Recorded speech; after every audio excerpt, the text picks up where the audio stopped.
Imagínense que están en su casa y golpean la puerta y no saben quién es. ¿A quién le gustaría que lo visiten? Va de nuevo, ahí, sigue levantando la mano. Bien.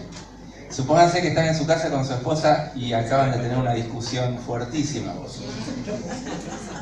Y le golpean la puerta y no saben quién es. ¿A quién le gustaría que lo visiten? Ahí. Por favor, dice sí a mí.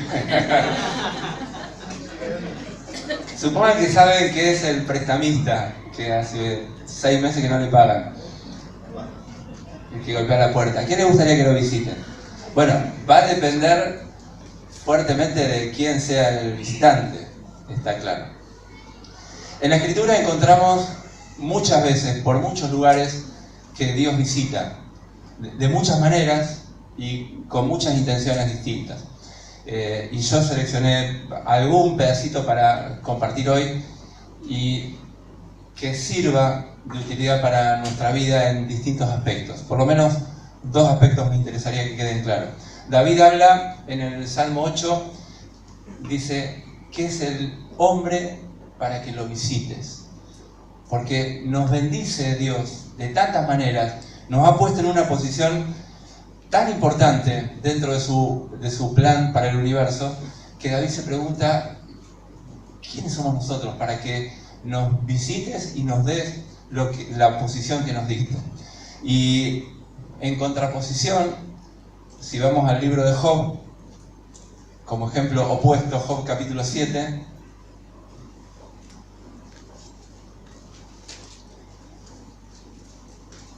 Job estaba siendo visitado por Dios, pero de una manera que no quería. Dios había permitido en su vida unas cuantas calamidades, unas económicas, otras de muerte de familiares queridos, de todos sus hijos, de sus empleados, de todos sus negocios y por último de su salud.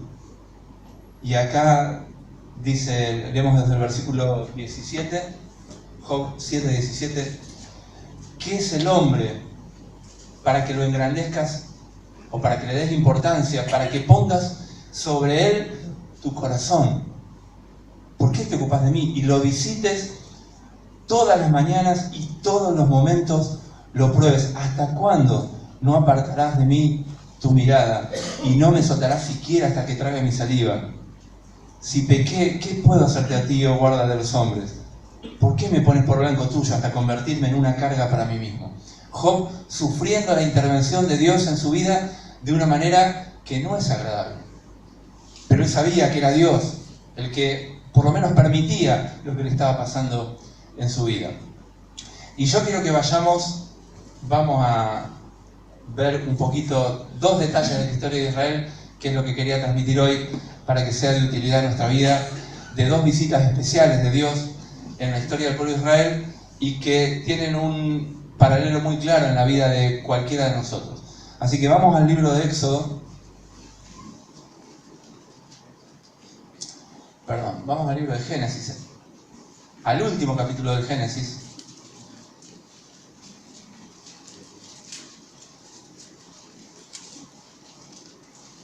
Antes de ir al Éxodo, dice el capítulo 50, versículo 24, para ponernos en contexto, los que por ahí no pueden asignar en qué lugar de la Biblia estamos y en qué lugar de la historia estamos. José tuvo 12 hijos, uno de ellos, José, fue a Egipto vendido por sus hermanos y terminó siendo el segundo después de Faraón con el control de todo Egipto.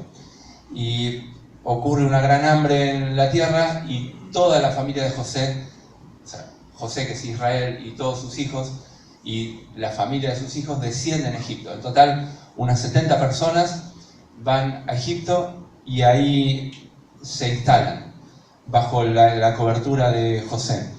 Y José está por morir, ya está anciano, y dice en el versículo 24, le dice a sus hermanos, yo voy a morir, pero pero Dios ciertamente os visitará y os hará subir de esta tierra a la tierra que juró a Abraham, a Isaac y a Jacob.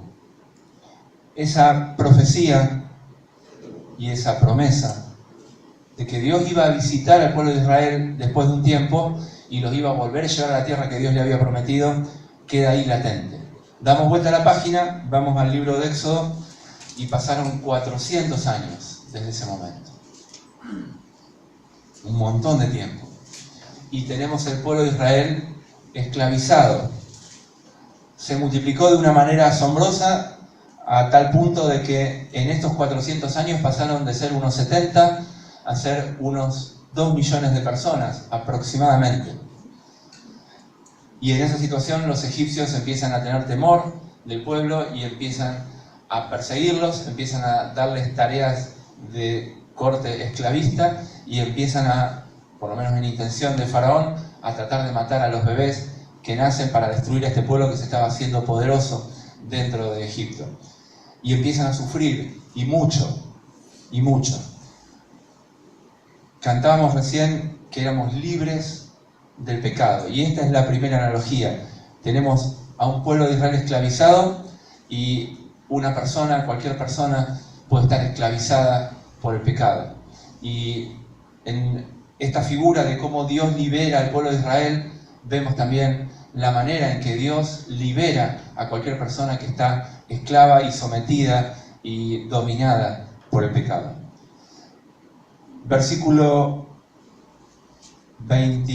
Capítulo 2, versículo 23.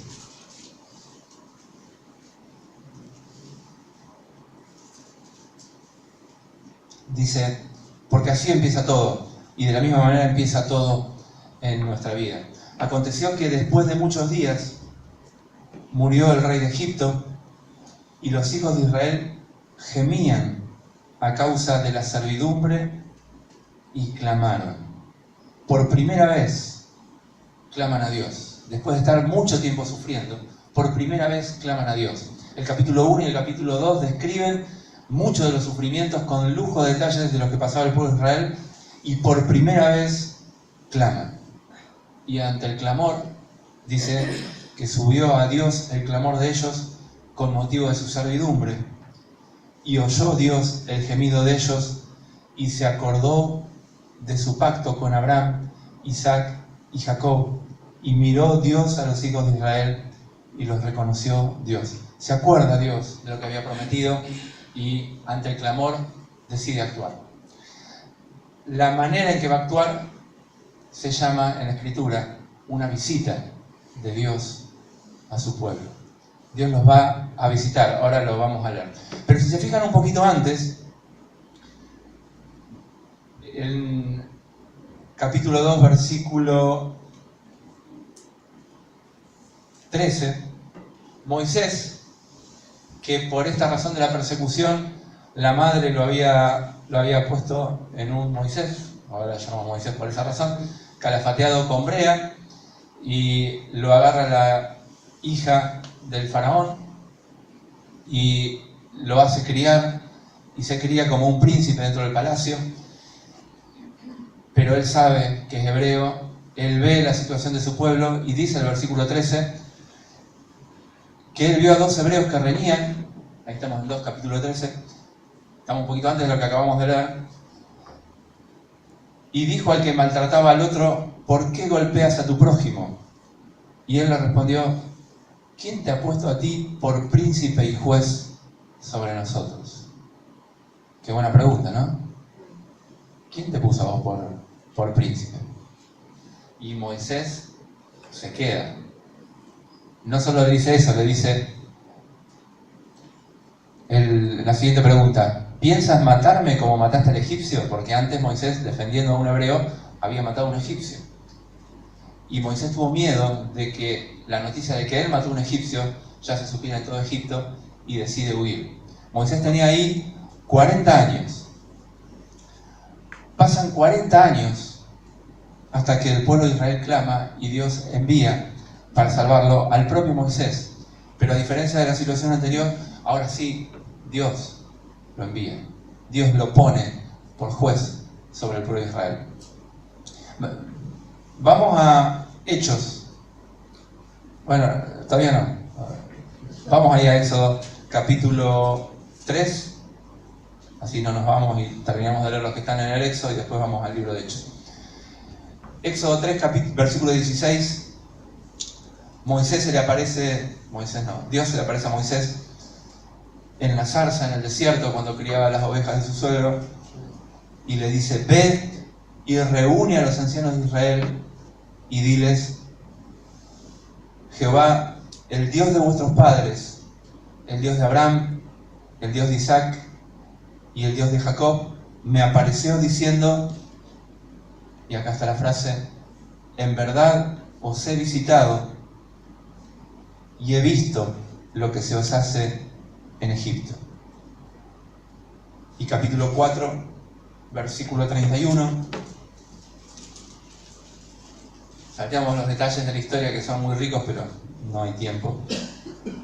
Moisés junto con Aarón juntan a los ancianos del pueblo y les dice en el versículo 30: y habló Aarón acerca de todas las cosas que Jehová había dicho a Moisés, e hizo las señales delante de los ojos del pueblo, y el pueblo creyó, y oyendo que Jehová había visitado a los hijos de Israel y que había visto su aflicción, se inclinaron y adoraron.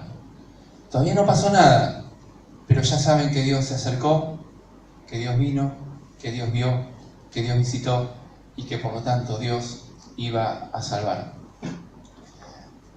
Ahora sí, vamos al libro de los Hechos de los Apóstoles, capítulo 7. Estamos muchísimos años después.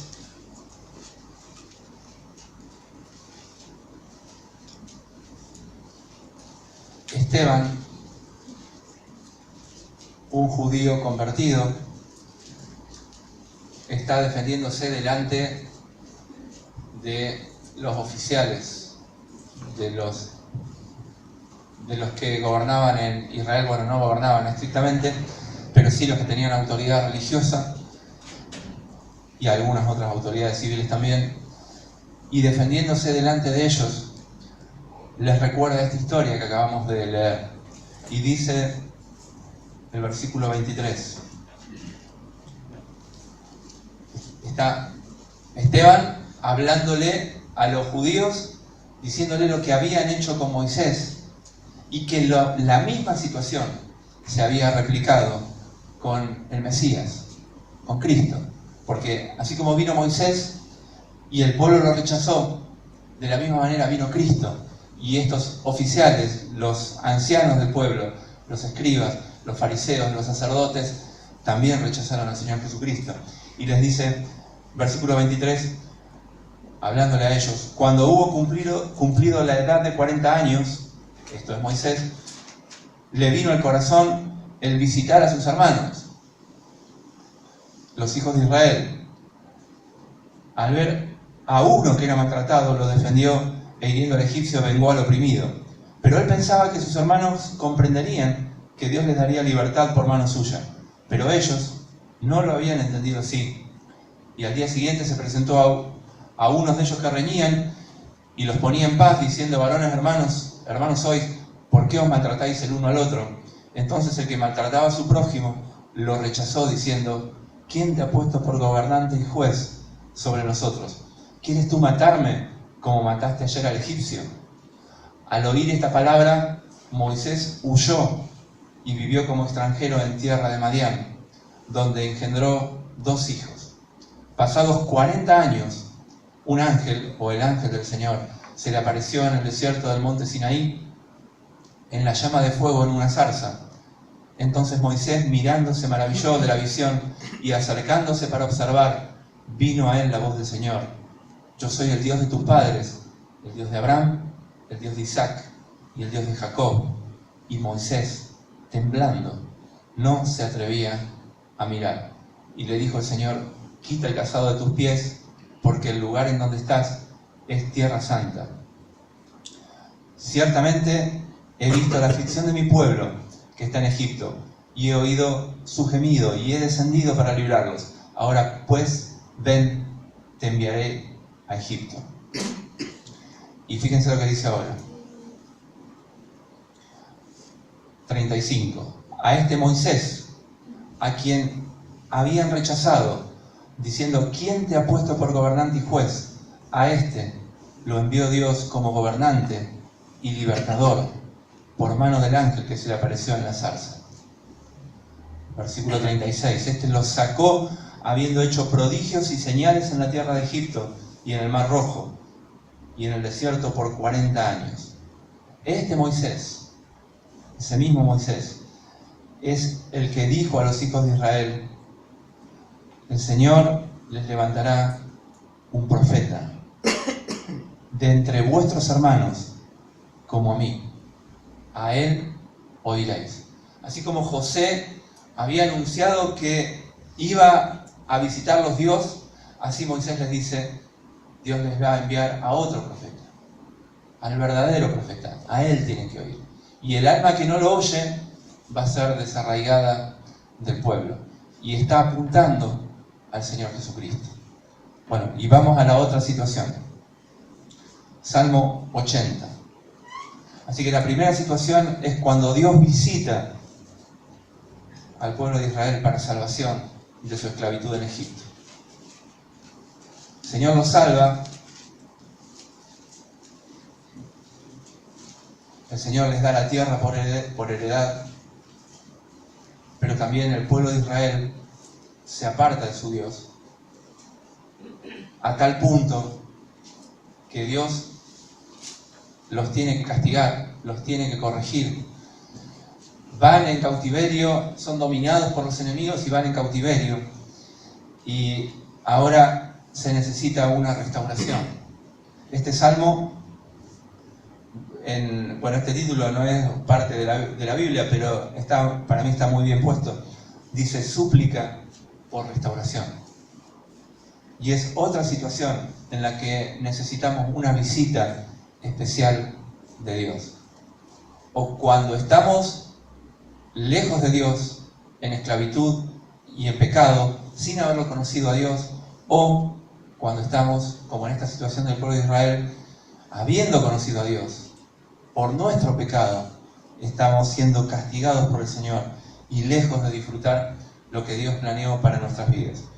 Bueno, Salmo 80, da ganas de leerlo todo, pero voy a empezar desde el versículo 8.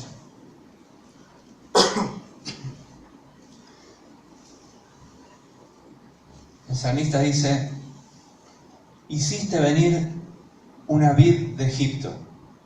Está hablando del pueblo de Israel y la figura es una planta que la trasplanta de donde estaba en Egipto a la tierra que les había prometido. Hiciste venir una vid de Egipto. Echaste las naciones y la plantaste. Limpiaste sitio delante de ella. E hiciste arraigar sus raíces y llenó la tierra. Tuvo momentos de gloria el pueblo de Israel, bajo el reinado de David particularmente. Los montes fueron cubiertos de su sombra y con sus sarmientos los cedros de Dios. Extendió sus vástagos hasta el mar y hasta el río sus renuevos. Y el salmista ve como hasta ahora la condición del pueblo de Israel y dice, ¿por qué, Señor, aportillaste sus vallados? Y cualquiera, todos los que pasan por el camino la vendimia, meten mano y hacen lo que quieren. La destroza el puerco montés y la bestia del campo la devora. Por la posición que nos toca llevar en la iglesia, muchas veces vemos vidas así, distintas situaciones. Pero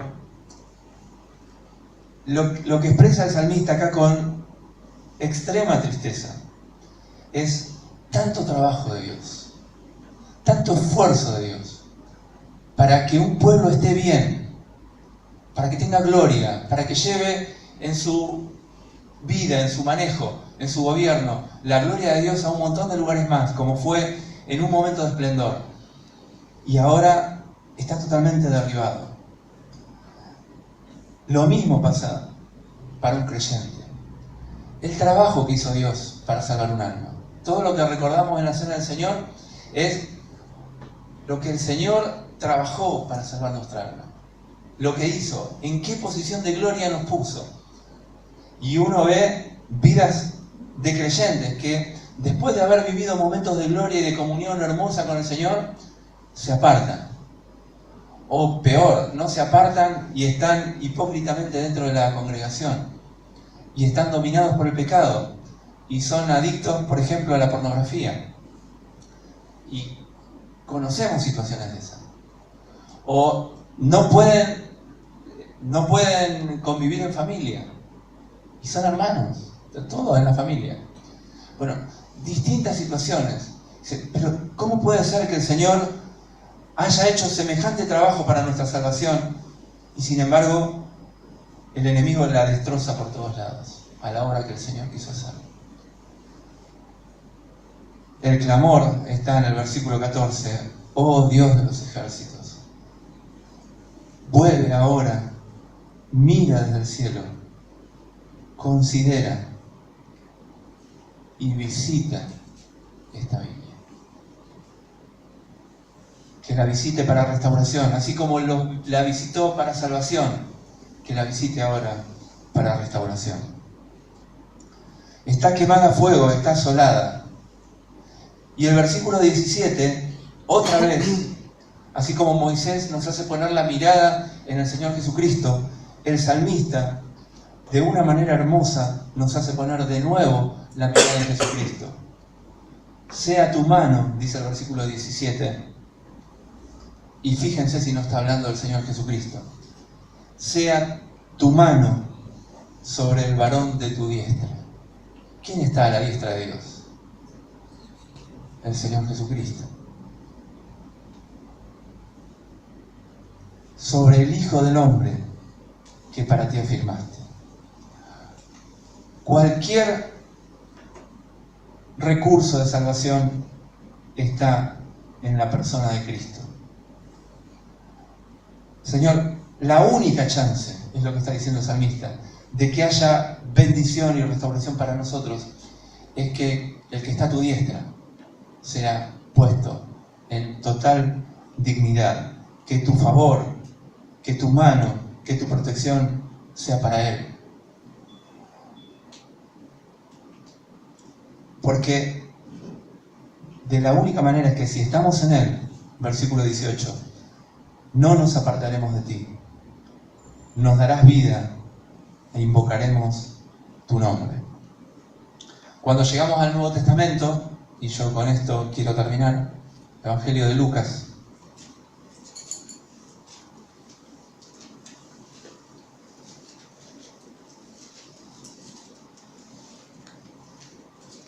De paso a paso, otra publicidad. Empezamos los clubes bíblicos. Y dentro de los clubes bíblicos, los mayores también tenemos nuestra clase.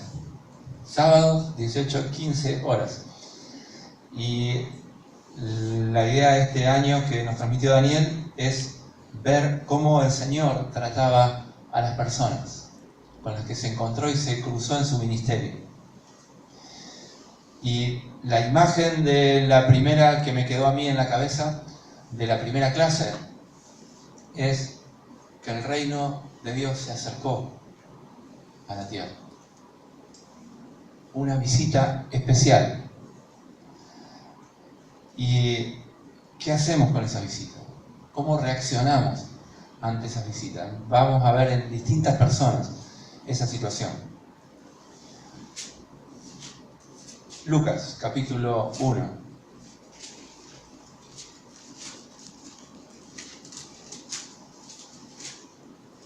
Versículo 68.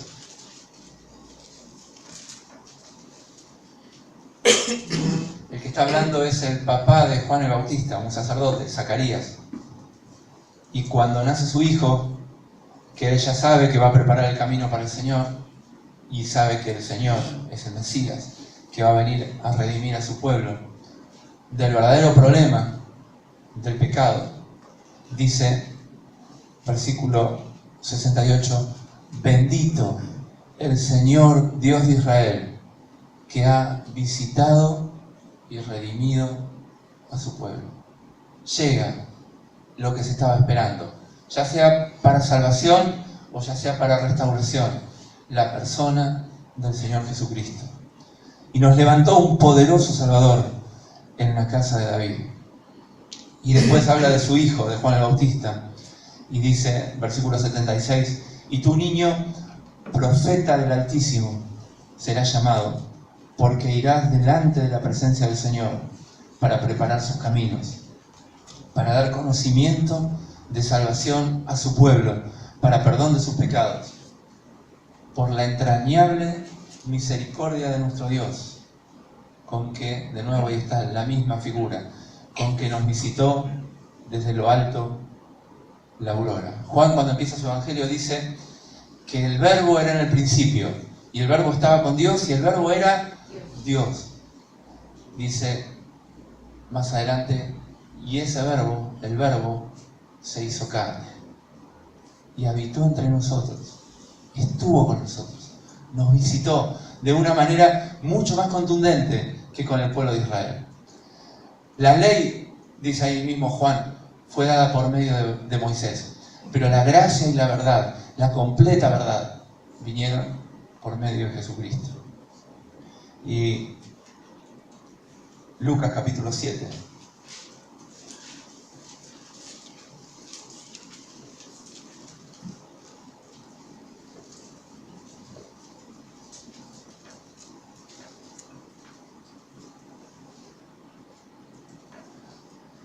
Versículos 16. Después de ver al Señor resucitando al hijo de la viuda, dice que todos tuvieron miedo y glorificaron a Dios, diciendo, un gran profeta se ha levantado entre nosotros y Dios ha visitado a su pueblo.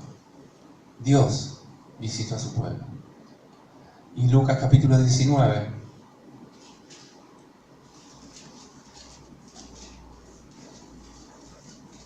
Al final del ministerio del Señor, el Señor tiene su entrada triunfal en Jerusalén, triunfal por un momento porque en menos de una semana lo van a estar crucificando, pero cuando entra tiene una entrada triunfal y gloriosa. Bueno, Amelia, Javier y Pablo recorrieron ese camino de la entrada del Señor por el camino donde lo fueron recibiendo con las palmas y las alabanzas. Y en ese lugar el Señor, dice el versículo 41, cuando llegó cerca de la ciudad de Jerusalén, al verla lloró sobre ella, diciendo, oh, si también tú conocieses, a lo menos en este tu día, lo que es para tu paz, pero ahora está encubierto a tus ojos. Puede ocurrir que el Señor visite y se nos pase desapercibido. Porque vendrán días sobre ti cuando tus enemigos te rodearán con vallado y te sitiarán y por todas partes te estrecharán y te derribarán a tierra y a tus hijos dentro de ti y no dejarán en ti piedra sobre piedra, por cuanto no conociste el tiempo de tu visitación. Dios mismo había visitado a su pueblo y no se dieron cuenta, lo rechazaron. Y termino con Juan capítulo 3.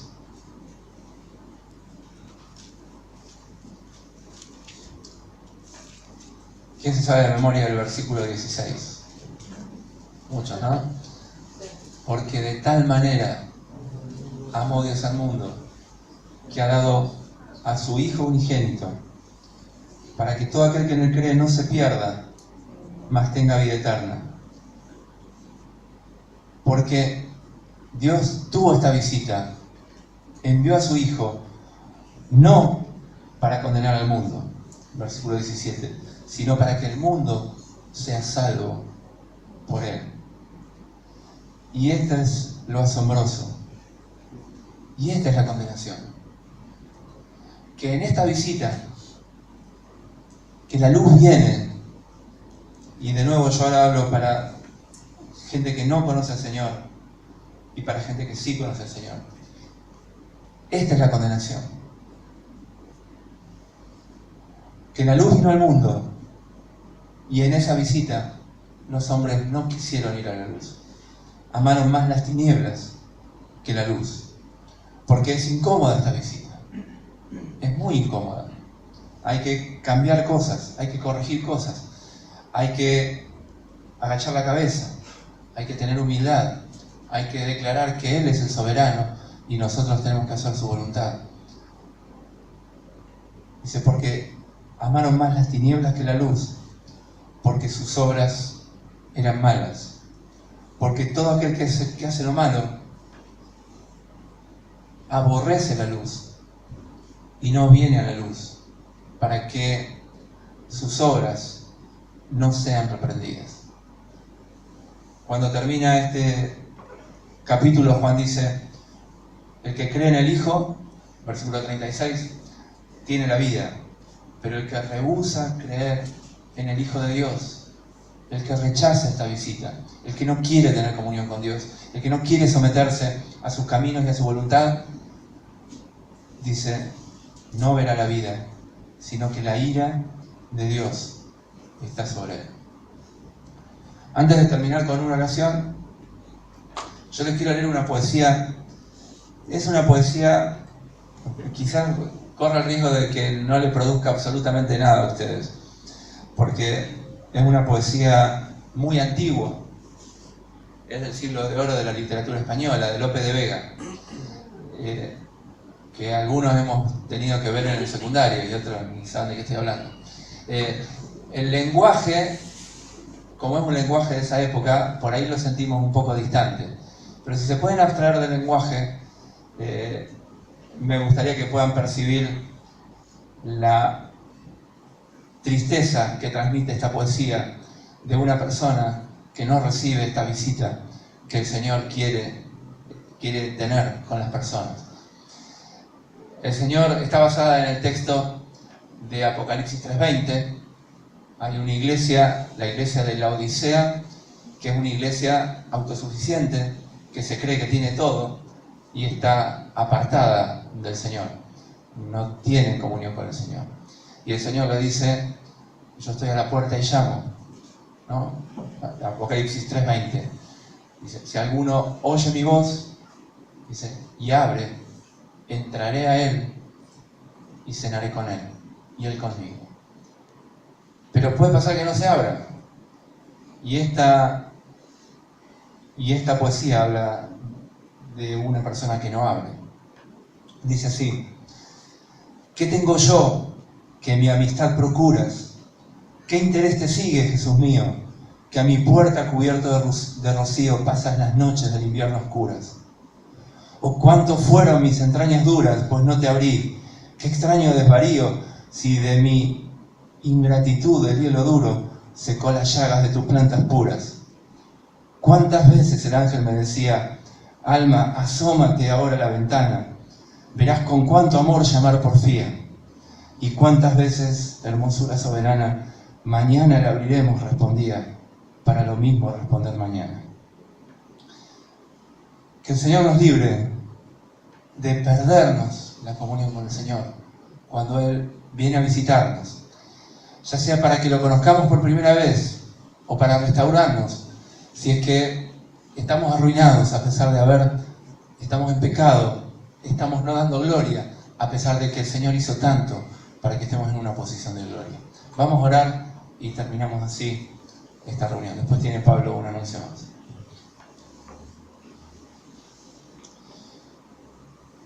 Querido Dios, gracias por tu interés por nuestras vidas. Y si hay alguien acá que todavía no te conoce, que pueda ver en la persona de Cristo la única posibilidad de salvación para su alma, y que vos lo visitaste en la persona de Cristo, y que pueda creer que Él fue dado al mundo para que tengamos vida eterna. Y que te pueda decir en su corazón: Señor, por favor, perdóname. Señor, quiero que vengas a mi vida. Quiero que seas mi profeta, mi Salvador, mi poderoso Salvador, que me libra de todos los pecados. Y para los que te conocemos, Señor, que en tu visita, en tu intento por tener una comunión más profunda con nosotros, te demos el lugar para gloria de tu nombre. Te lo pedimos en el nombre precioso de Jesús. Amén.